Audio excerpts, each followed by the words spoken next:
सूर्य कुमार यादव से जब पूछा गया कि इस राइवलरी के बारे में आपका क्या कहना है, क्लियर कर दिया उन्होंने। तो उन्होंने कहा कि कोई राइवलरी नहीं है। नहीं। एशियन कप, जो एशिया का कप है, देखने में कोई खास मजा नहीं आ रहा है। मेरा मानना है मुकाबला ही हाँ, बन रहा है। क्योंकि मुझे लगता है कि जो टीमें हैं वो उस स्तर की, जो एशिया कप का जो मुकाबला हो रहा है, भारत जैसे लगता है कि सबसे ऊपर है, बाकियों के बीच में मुकाबला हो रहा है, एक तरफा मुकाबला रहा है।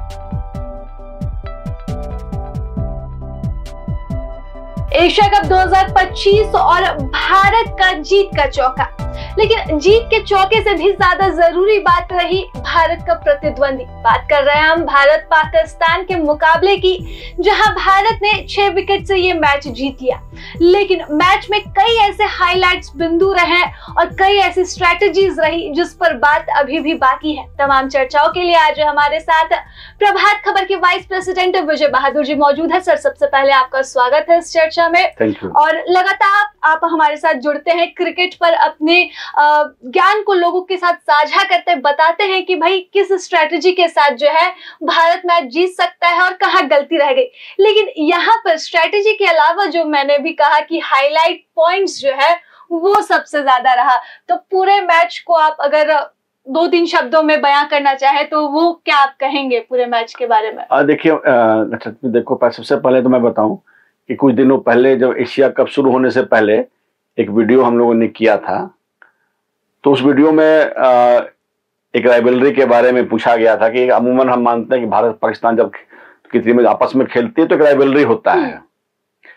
तो कल बहुत ही मेरे को लगता है मैच का पोस्ट मैच जो है, बहुत ही एक जो प्रेस कॉन्फ्रेंस हुआ, सूर्य कुमार यादव से जब पूछा गया कि इस राइवलरी के बारे में आपका क्या कहना है, क्लियर कर दिया उन्होंने। तो उन्होंने कहा कि कोई राइवलरी नहीं है। नहीं। अगर कोई टीम आपस में मान लीजिए कि 6-6 का बराबरी है, 7-7 का बराबरी है, मतलब मैचों का, और कोई टीम मान लीजिए 15-0 है, 10-1 है, तो इसका मतलब है कि दूसरी टीम जो है वो बहुत ही मतलब 25 है, 19-20 का मामला भी नहीं है। और मुझे लगता है पिछले 4-5 सालों से जो एक हम लोग, चूंकि इंडिया पाकिस्तान का जिस तरह का संबंध है, हम इसको राइवलरी मानते हैं, लेकिन अब बेसिकली भारत की जो टीम है बहुत ऊपर पहुंच चुकी है, बहुत ऊपर चली गई है, और पाकिस्तान की टीम जो हुआ करती थी उससे वो बहुत नीचे चली गई है। और यही बात मैंने अपने इससे पहले के जो एशिया कप से पहले के इंटरव्यू में कहा था कि मुझे तो कोई कंपटीशन नजर नहीं आता है। हालांकि क्रिकेट में कुछ कहना मुश्किल है, लेकिन भारत बहुत ही खराब खेलेगी तब हो सकता है कि कुछ परिणाम उसके खिलाफ होगा, अदरवाइज मुझे तो कोई नजर नहीं आया। और कल का भी जो मुकाबला आपने देखा होगा, पूरे मैच में मुझे कोई क्षण नजर नहीं आया जब मुझे लगा कि पाकिस्तानी टीम जो है भारत पर हावी हो रही है। हालांकि 10 ओवर धीरे चला, लेकिन नहीं, 10 ओवर तक उनके जो थे विकेट कम गिरे, कुछ रन उन्होंने बनाए थे। लेकिन कल के मैच को भी अगर आप देखेंगे तो बेसिकली शुरुआती जो उनके रन बने, मुझे लगता है हाल के वर्षों में इतनी खराब फील्डिंग इंडियन टीम की मैंने कभी नहीं देखी है। अभिषेक शर्मा ने 2 कैच गिराए, शुभमन गिल ने कैच गिराए, कुलदीप यादव ने कैच गिराए, मतलब सब मिलाकर मैच में कम से कम 4 से 5 कैच इंडियन टीम में गिराए। उसके बाद उनका जो स्कोर था एक सम्मानजनक स्थिति में पहुंचा, 71 करीब रहा। हाँ, लेकिन उसके बाद आपने देखा होगा जो पूरा मैच हुआ, जब इंडियन टीम बैटिंग करने आई तो 1 वे मैच था। हालांकि एक क्रिकेट फैन के रूप में लगता है कहीं इंडिया टीम के साथ कुछ गड़बड़ ना हो जाए। बीच में 2 विकेट इंडिया टीम के गिरे, जब सूर्य कुमार यादव आउट हुए तो लगा कि मैच में शायद कुछ बदलाव हो सकता है, ऐसा था नहीं।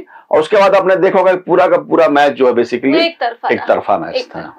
मतलब ये बात तो मतलब आपने पहले भी कह दी, सूर्य कुमार यादव ने कल क्लियर भी कर दिया कि भाई प्रतिद्वंदिता हम किससे करेंगे जब वो हमारे मुकाबले में है ही नहीं। तो उस पे जो है वो पाकिस्तानी टीम का और फैंस का मुंह जो है वो सूर्य कुमार यादव ने पहले ही बंद करवा दिया। लेकिन अब पाकिस्तानी खिलाड़ियों का मुंह पूरे मुकाबले में खूब चला है, उसके बारे में क्या कहेंगे? कुछ हाईलाइट पॉइंट्स आपने देखा होगा, एक तो उनके खिलाड़ी बीच बीच में भारतीय खिलाड़ियों के साथ भिड़ गए, कुछ दर्शकों की तरफ इशारा करके, जैसे आपने देखा हरीश राव ने इशारा किया कि कैसे एक जो है राफेल गिर गया। उससे पहले जब शहजादा ने 50 मारा, उसके बाद उन्होंने इशारा किया कि भाई आप देखिए कि हम गन शॉट चला रहे हैं, वो भी भारतीय फैंस की तरफ इशारा करते हुए। उसके बाद शाहीन शाह अफरीदी ने भी कभी जो एक जो भिड़ंत मुझे लगता है शुभमन गिल के साथ में हुआ, तो ये देखिए जैसे मैंने कहा कि पाकिस्तानियों की देखिए ये पहले की आदत रही है। हम सब जानते हैं कि जब टूर्नामेंट शुरू हो रहा था उससे पहले उनके जो जितने बड़े क्रिकेट एक्सपर्ट थे, पूर्व खिलाड़ी थे, इवन इनके जो आज के भी खिलाड़ी हैं, उन्होंने कहा कि हमारा जो भारतीय टीम के खिलाफ में पूरा एक जो है प्लान है और इंडियन टीम को पाकिस्तानी टीम हराने में सक्षम है। लेकिन पिछले 5-6 सालों का जो ट्रैक रिकॉर्ड रहा, देखिए खेल जो होता है बेसिकली वो मैदान पे होता है। आप कितनी भी बड़ी बात कर लें, और आप एक बात और समझिए, जब आप जीतते हैं ना तो आपकी बहुत सारी बातें जो आप बहुत एग्रेसिव भी होते हैं या कुछ गलत भी कर जाते हैं तो वो माफ हो जाता है। लेकिन जब आप हार रहे हैं वैसे समय में आप अगर उस तरह की हरकत कर रहे हैं तो ये कहीं ना कहीं आपका एक फ्रस्ट्रेशन, तो आप ये समझिए कि पाकिस्तानी टीम, मैं कल बहुत सारे पाकिस्तानी एक्सपर्ट्स को भी सुन रहा था, किसी भी पाकिस्तानी के लिए स्वीकार करना बहुत ही कठिन होता है कि भारतीय टीम बहुत बेहतर है, लेकिन 95% जो आज पाकिस्तान के फैंस भी हैं, इवन जो उनके पूर्व खिलाड़ी एक्सपर्ट्स हैं, उन्होंने अब मान लिया है कि भारतीय टीम और जो पाकिस्तानी टीम है दोनों के स्किल सेट में बहुत बड़ा डिफरेंस है और पाकिस्तानी टीम शायद किसी मैच में भारत के साथ मुकाबले में आ जाए, अदरवाइज कोई संभावना दूर दूर तक नजर नहीं आती है। पहले के फैंस टीवी तोड़ते थे, दुख जताते थे, अब तो वो मान चुके हैं कि नहीं। अब एक तरफा देखिए, मैं बताऊं कि मैंने पिछले इंटरव्यू में भी कहा था कि दो टीम जिसका विश्व में जो है क्रिकेटिंग स्ट्रक्चर में सबसे ज्यादा गिरावट आया है, एक तो किसी जमाने में वेस्ट इंडीज की टीम बहुत मजबूत हुआ करती थी, उनका हाथ से भी आज के दिन में आप देख लीजिए, और दूसरा पाकिस्तान की जो टीम है। तो आप अगर उस तरह से देखेंगे तो क्रिकेट में कुछ टीमें अभी आप मानिए कि शीर्ष पर, जैसे इंडियन टीम है, ऑस्ट्रेलियन टीम है, साउथ अफ्रीकन टीम है और कमोबेश जो है साउथ अफ्रीका की टीम है। ये 3-4 टीमें जो है बेसिकली, इंग्लैंड की टीम है, ये बेसिकली 4 टीम जो है मुझे लगता है कि टॉप लेवल पे है।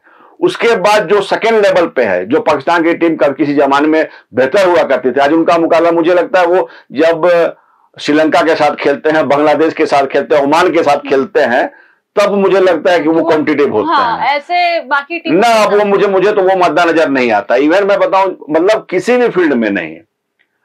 आप देखिए जो उनके आज के दिन में कैप्टन सलमान आगा है, मुझे लगता है एक जमाना था उनके कि वसीम अकरम, इमरान खान, जावेद मियादाद, सईद अनवर, इस तरह के खिलाड़ी हुआ करते थे। आज उनके पास मुझे लगता है कि, और मैं टीवी डिबेट में भी देख रहा था कि प्रॉब्लम ये नहीं कि पाकिस्तान की टीम खराब कर रही है, उनके पूरे इंफ्रास्ट्रक्चर और पूरे क्रिकेटिंग सिस्टम में प्रॉब्लम आ गया है।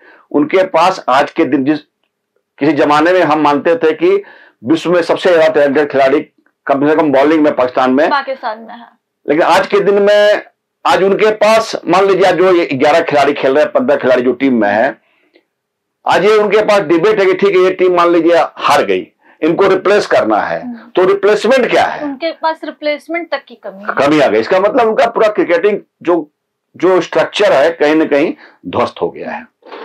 खैर, पाकिस्तान की तो बात ये यहाँ पर सिद्ध हो चुकी है। सूर्य कुमार यादव ने कह दिया कि भाई कंपटीशन ही नहीं, लेकिन बात करें अगर भारतीय टीम की तो रोहित विराट की जोड़ी के बगैर भी जो है वो टीम बेहतर चल रही है। और जिस तरह से यहाँ पर अभिषेक शर्मा और फिर शुभमन गिल ने जो है वो शुरुआती बैटिंग ऑर्डर को संभाला, वो भी काबिले तारीफ रहा। और ये आगे अभी चलने वाला है, तो क्या फ्यूचर अभी दिख रहा है? और पूरे बैटिंग ऑर्डर की बात करें, देखिए मैं बताऊं कि आज के दिन में एक बहुत अच्छी बात, पिछले मैच के बाद 2-3 बहुत ही आइकॉनिक चीजें भारतीय एक्सपर्ट्स ने कही।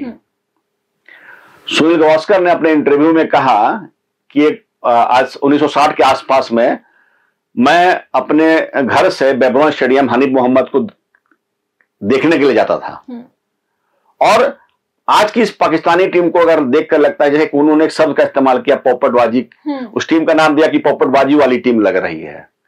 दूसरा, इरफान पठान ने कहा कि ये जो टीम पाकिस्तान की है, इसको आईपीएल में जो फ्रेंचाइजी की कोई भी टीम है, एमआई है, सीएसके है, आरसीबी है, या कोई भी टीम इसको हराने में सक्षम है। मतलब कोई एक फ्रेंचाइजी की टीम भी आज के दिन में पाकिस्तान को हरा सकती है। अब रही भारतीय टीम की बात, देखिए आप हम सब जानते हैं कि खासकर जो हम इसको बोलते हैं कि फटाफट क्रिकेट या 2020 या इसमें आईपीएल के बाद जिस तरह से इंडियन क्रिकेट में रिसर्जेंस हुआ है वो एकदम लाजवाब है। और मुझे लगता है कि आज 11 के बाद कम से कम 11 और जो हैं जो उस स्तर के हैं जो इन 11 को रिप्लेस करने की स्थिति में है, किसी भी वक्त रिप्लेस कर सकते हैं। आप देखिए कि मैं जस्ट आपको ब्रीफ कर रहा हूं कि आप देखिए ओपनिंग में अभिषेक शर्मा है, और अभिषेक शर्मा आज के दिन में मुझे लगता है कि वर्ल्ड क्रिकेट में नंबर 1 है T20 में, और जिस तरह की बैटिंग वो कर रहे हैं कहीं ना कहीं युवराज सिंह, वीरेंद्र सहवाग की याद दिलाते हैं। झलक दिखती है कि भाई यही है युवराज सिंह। जी जी, तो वो आप देखिए कि वो है, और शुभमन गिल है। आप देखिए ओपनिंग के लिए आपके पास बेंच स्ट्रेंथ में यशस्वी जायसवाल बैठे हुए हैं। इस टीम में ईशान किशन नहीं है, लेकिन वो उनकी जगह ले सकते हैं, एकदम ले सकते हैं। संजू सैमसन भी ओपनिंग करने की क्षमता रखते हैं। उसके बाद देखिए कि रिंकू सिंह जैसे प्लेयर बाहर बैठे हुए हैं। तो बॉलिंग में भी आप अगर देखेंगे कि सिराज हैं, प्रसिद्ध कृष्णा हैं, तो हर पोजीशन के लिए भारतीय टीम में एक बैकअप ऑलरेडी तैयार है। तो वैसे स्थिति में मुझे लगता है कि जिस तरह का एक क्रिकेटिंग स्ट्रक्चर, देखिए आज आईपीएल के बाद एक तो क्रिकेट में पैसा आ गया। तो पहले क्या था कि हम लोग कहते थे कि भाई खेलोगे कि तो कूदोगे हो गए खराब, अब अगर नवाब अब हो जाता है। तो अब क्या है कि पेरेंट्स आज आप अपने शहर रांची में चले जाइए, आप कहीं पर भी किसी ग्राउंड में तमाम तरह के क्रिकेट के कोचिंग कैंप चल रहे हैं, और पेरेंट्स दिन दिन भर बैठे रहते हैं कि उनके बच्चे का ये क्रिकेटिंग कैरियर ऑप्शन बन सकता है। पहले लोग सोचते भी नहीं थे। तो अब आप समझिए कि जब चीजें जमीन से आती है, देखिए रातों रात कोई खिलाड़ी नहीं बनता है, लेकिन अर्ली एज से तो इंडियन क्रिकेट में मुझे लगता है कि आज जो हजारों लाखों जो बच्चे खेल रहे हैं, और चूंकि आईपीएल जैसा क्रिकेट हो रहा है जिसमें वो दुनिया के टॉप खिलाड़ी के साथ खेलते हैं, तो वो बेसिकली जब इंटरनेशनल क्रिकेट में आते हैं उससे पहले वो इतने फियरलेस हो जाते हैं, या आप यूं कह सकते हैं कि वो उस मुकाबले के लिए, इंटरनेशनल लेवल के मुकाबले के लिए से पहले से तैयार रहते हैं। इसलिए आप देखेंगे कि पहली गेंद से वो चौका छक्का मारने। आप देखिए कल भी जो मैच हुआ आपने देखा होगा कि अभिषेक शर्मा ने पहले ही गेंद पर साइंस अपराधी को छक्का लगा दिया। तो उससे पहले मैच में मैंने देखा कि पहले गेंद से उन्होंने हिट करने। तो वो देखिए जो एक अप्रोच है और जो एक फियरलेस जो अप्रोच है, जो खेलने का तरीका, वो एकदम शुरू से तो इंडियन क्रिकेट में मुझे लगता है वो बदल गया है। इसलिए मुझे लगता है खासकर T20 में देखिए कहा जाता रहा है कि जब आपके बहुत बड़े खिलाड़ी टीम से जाते हैं तो उसको फिलअप करने में कम से कम 10-15 साल का समय लगता है। जो खासकर जो लेजेंडरी होते हैं, रोहित शर्मा, विराट कोहली, अश्विन, रविंद्र जडेजा से खिलाड़ी जिन्होंने T20 छोड़ दिया, उसके बिना भी इंडियन टीम आज इस स्तर पर खेल रही है। और हर मैच लगभग मुझे लगता है पिछले 30 मैच में शायद 2 मैच इंडियन टीम ने हारी है। तो आप समझ सकते हैं कि इंडियन टीम का फाउंडेशन या क्रिकेटिंग स्ट्रेंथ कितना मजबूत है। खैर उस पर तो कोई बात ही नहीं कर सकते हम। अभी जैसे कि आपने शुरुआत में ही बात कही थी कि कैच जो है वो खूब छोड़े थे इस मैच में, तो वो फील्डिंग बेहद खराब रही। बात करें बुमराह की तो उनका भी दिन कुछ खास नहीं रहा, लेकिन दिन तो है, वो कभी भी क्रिकेट में कुछ भी हो सकता है। देखिए बुमराह को तो मुझे याद नहीं है। बुमराह के बारे में हम सब जानते हैं कि दुनिया के जो टॉप एक्सपर्ट्स हैं, उनके कंटेम्परेरी जो प्लेयर्स हैं या पहले के पूर्व क्रिकेटर, बॉलर, सब मानते हैं कि इस तरह का गेंदबाज शायद 50-100 साल में एक आता है। कल का दिन उनका मुझे लगता है कि कमजोर दिन था, और बुमराह का जो स्किल सेट है मुझे लगता है आप देखेंगे कि अगले मैच में उतनी ही जोरदार वापसी करेंगे। दूसरा जो नई टीम इंडिया है, आप देखिए जब से यो टेस्ट हुआ, इंडियन टीम की जो फील्डिंग, किसी जमाने में इंडियन टीम की फील्डिंग बहुत ही कमजोर हुआ करती थी। हम लोग ये मानते थे कि ऑस्ट्रेलियन, न्यूजीलैंड, अफ्रीकन, इंग्लैंड, इनकी फील्डिंग का स्तर बहुत अच्छा है। लेकिन जिस तरह से इंडियन टीम की फील्डिंग समय के साथ बेहतर हुई, खासकर मैं बताना चाहूंगा ग्रेग चैपल के बाद, ग्रेग चैपल को हम लोग बहुत सारी खराब चीजों के लिए हम याद करते हैं, लेकिन मुझे लगता है फिटनेस को लेकर जो एक जो समय आया, मुझे लगता है कि उसमें ग्रेग चैपल का पूरे इंडियन टीम के माइंडसेट करने को चेंज करने बहुत बड़ा योगदान रहा है। कल का मुझे मैच लगता है इंडियन टीम ने, मुझे हाल के मैचों में मैंने इतना खराब फील्डिंग कभी नहीं देखा है। मुझे उम्मीद है कि ये पाकिस्तान की टीम थी कि इतने मौके मिलने के बाद भी वो इंडिया को नहीं हरा सके। अगर कोई मजबूत टीम अगर होती तो शायद इंडिया के लिए बहुत मुश्किल घड़ी है। इसलिए इंडियन टीम को किसी ना किसी तरीके से अगले मैच से ही अपने फील्डिंग का स्तर बेहतर करना होगा। चलिए, तो लगभग सर हमने सब सारी चीजों पर बात कर ली, चाहे बात करें हाईलाइट पॉइंट्स की, बैटिंग ऑर्डर की, फील्डिंग की या फिर बॉलिंग की, तमाम चीजों पर बात हुई। और जो बात सामने निकल कर आई है कि भाई भारत पाकिस्तान के जो मैच का इतना हवा बना रहता है वो सूर्य कुमार यादव ने क्लियर कर दिया है कि उसकी जरूरत ही नहीं है, क्योंकि कंपटीशन है ही नहीं। हालांकि भारत और पाकिस्तान के जो रिश्ते हैं उसके बाद कंपटीशन लाजमी है, लेकिन ये बात मानने में कोई दो राय नहीं कि भारत और पाकिस्तान अब क्रिकेट के मुकाबले में तो यहाँ और यहाँ आ चुके हैं। राजलक्ष्मी, मैं एक चीज अंत में जोड़ना चाहूंगा। ठीक है, कल का मैच 2 मैच इंडियन टीम ने हरा दिया पाकिस्तान को, लेकिन मुझे लगता है अगर मुझे से एक क्रिकेटिंग फैन के रूप में अगर मुझसे आप पूछेंगी तो मुझे एशियन कप, जो एशिया का कप है, देखने में कोई खास मजा नहीं आ रहा है।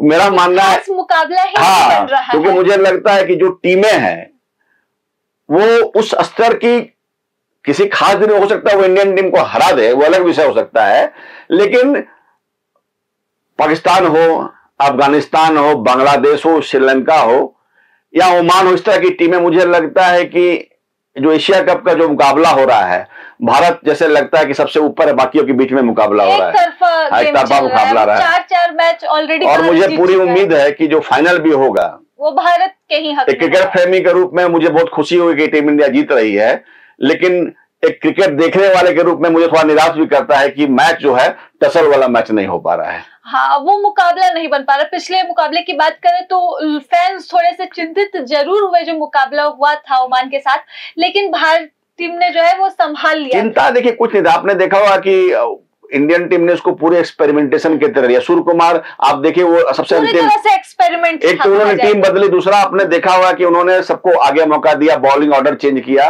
तो बेसिकली कोई मुकाबला नहीं था, उनको पता था कि ठीक है हम जीत जाएंगे, इसलिए मुझे लगता है थोड़ी कॉम्प्लेसेंसी भी उनके अंदर में थी। तो अच्छा, एक आखिरी सवाल खत्म करने से पहले, एक आखिरी सवाल, अब जब जीत पर बात आ ही चुकी है तो एक क्रिकेट फैन के तौर पर ही मेरा सवाल रहेगा कि भारत के सामने जो है फाइनल में किसे मुकाबला करते हुए आप देखना चाहेंगे? मुझे तो अब देखिए पाकिस्तान की भी उम्मीद बोल रहे हैं कि कुछ ऐसा हो जाए तो पाकिस्तान फिर शायद आ जाए। हाँ। तो मैं तो कम से कम पाकिस्तान की टीम को देखना नहीं चाहता हूँ, इसलिए देखना नहीं चाहता हूँ कि कोई पाकिस्तान से कोई दुश्मनी की बात नहीं। मुझे लगता है कि पाकिस्तान का परफॉर्मेंस इंडियन टीम के खिलाफ में इतना कमजोर है कि फाइनल में भी उसी तरह से एक तरफा होगा, तो बेहतर है कि अफगानिस्तान, श्रीलंका या बांग्लादेश में कोई एक टीम आए, जो भी आए, मुझे लगता है थोड़ा कॉम्पिटिटिव मैच हो, देखने में मजा आया। तो उसके कुल मिलाकर बात यह है कि देखने में मजा है, क्योंकि फिलहाल तो नहीं आ रहा है, क्योंकि सही बात है सामने में जो भी प्रतिद्वंदी है वो भारत के मुकाबले इतने कमजोर है कि भारत एक तरफा मैच खेल रहा है और 4 मैच जीतकर अंक तालिका में सबसे पहले स्थान पर है भारत। अब कंपटीशन की जरूरत है और ट्रॉफी की भी जरूरत है। ट्रॉफी तो भारत के खाते में आने ही वाला है, लेकिन देखने वाली बात रहेगी कि मुकाबले में अंतिम तक कौन डटा रहता है भारत के सामने और कौन जो है वो फाइनल में भारत के हाथों हारता है। हम इसका इंतजार करेंगे एज अ क्रिकेट फैन, लेकिन हमारे एनालिसिस जो है वो चलते रहेगी और हम आपको बताते रहेंगे कि इस मैच में सबसे मजेदार क्या रहा। फिलहाल इस रिपोर्ट में बस इतना ही। प्रभात खबर से मैं राजलक्ष्मी। Thank you. प्रभातखबर.com, विश्वास वही, रफ्तार नहीं।